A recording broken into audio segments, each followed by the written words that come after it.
October 1942, Station 105 at Chelston Airfield in England was tense and relentless. The air was filled with the metallic scent of blood and antiseptic, and the surgical tents teemed with injured airmen returning from the skies over occupied Europe. Colonel Malcolm Cummings crouched over the operating table, his hands moving with precise, practiced skill as he removed shards of German flak from a young navigator's chest. The metal had shredded the man's leather jacket effortlessly, and Gross' mind noted patterns he had seen too many times in recent weeks. Low-velocity impacts, wound patterns that suggested fragments had slowed significantly before striking human flesh. Each flak casualty underscored a glaring problem. Across the airfield, more B-17s were landing, engines sputtering after daylight raids deep into the Reich. Ambulances screamed across the tarmac, carrying more injured airmen to the waiting surgical tents. The statistics were stark. Nearly 70% of the wounded shared the same type of injury: torso strikes caused by fragments from anti-aircraft shells or bits of the bomber itself torn loose by explosions. Gross knew something had to change. These wounds weren't inevitable. Technology to prevent them had existed for centuries. It just needed someone to ask the right questions. And that someone, Colonel Gross, was about to change the survival odds of thousands of bomber crews. The story began earlier that year on August 17, 1942, when the 97th Bomb Group launched the first American heavy bomber mission of the war.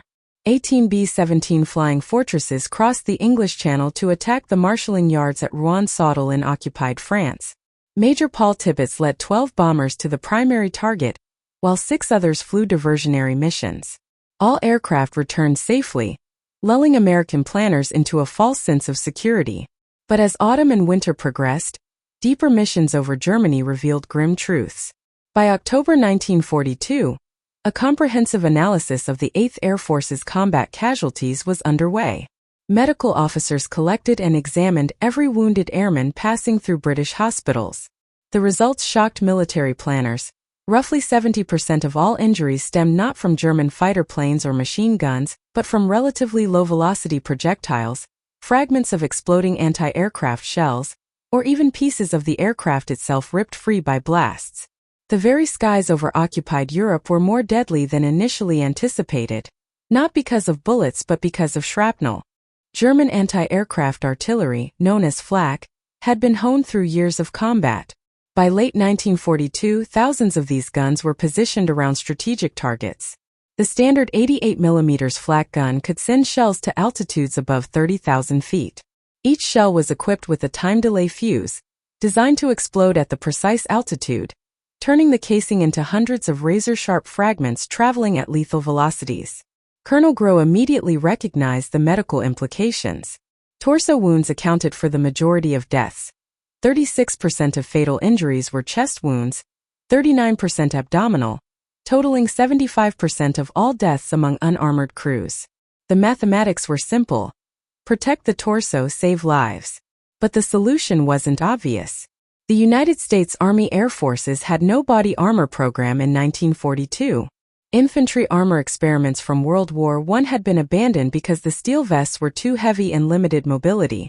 Aviation warfare, however, presented different conditions. Bomber crews, already laden with oxygen equipment, parachutes, and heavy flight suits, operated in cramped quarters where mobility mattered less than survival. The threat profile, slow-moving fragments rather than high-velocity bullets, was ideal for a protective vest.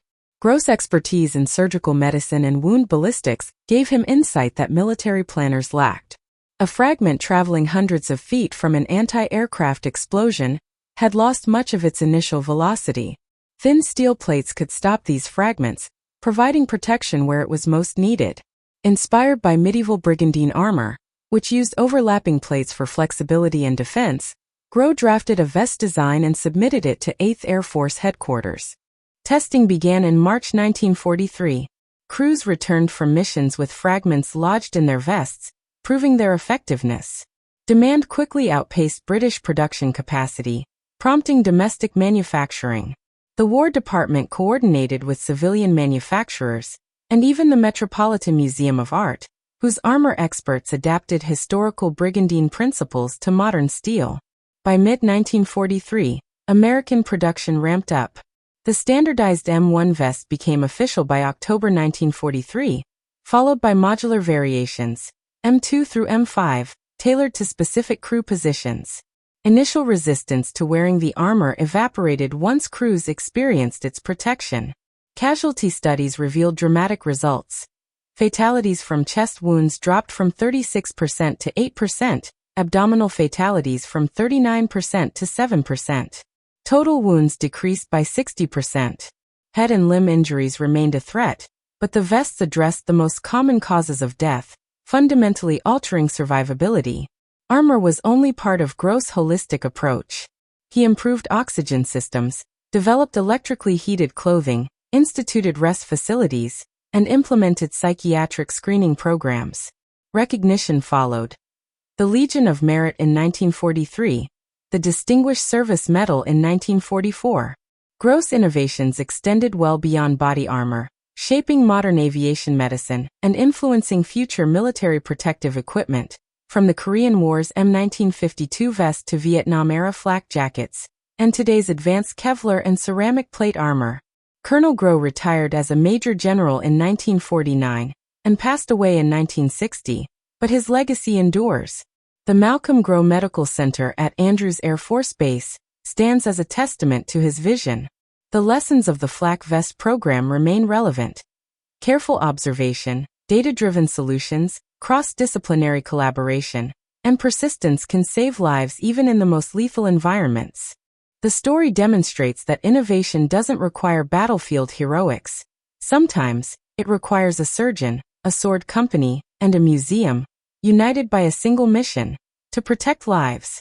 The M1 Flyer's vest didn't stop everything, but it stopped the majority of deadly fragments, turning impossible odds into survivable ones, saving thousands of airmen, and changing the course of the air war.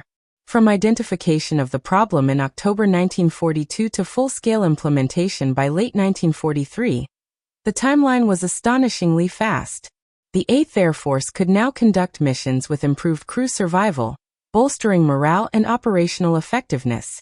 By the end of World War II, over 400,000 vests had been produced, and the principles pioneered by Gross continued to influence body armor design worldwide. The flak vest program also highlighted the importance of evidence over assumption. Prior to its development, high casualties were accepted as inevitable. Gross' systematic approach, analyzing injuries, proposing a solution, testing it rigorously, and advocating for its adoption, proved that even deadly environments can be mitigated with the right intervention.